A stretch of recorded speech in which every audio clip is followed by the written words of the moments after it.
Hi guys, welcome to How to Maximize. In this video, I will show you how to log into Threads with Instagram.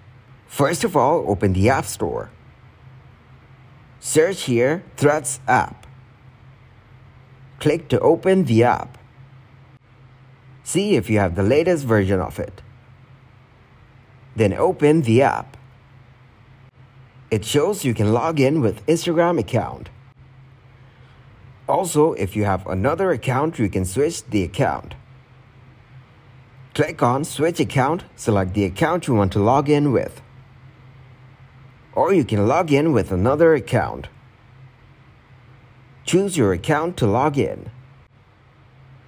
Then from Profile, click to Import from Instagram, which imports all of your profile info from Instagram to Threads. Now you can see everything is the same as on Instagram. Then click the next step, which is Privacy. You can choose your account to be private or public.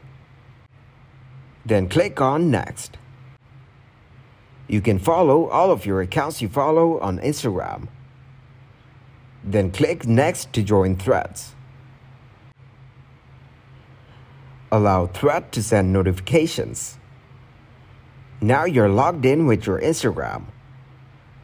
Click on the profile icon from the bottom right corner to see your profile.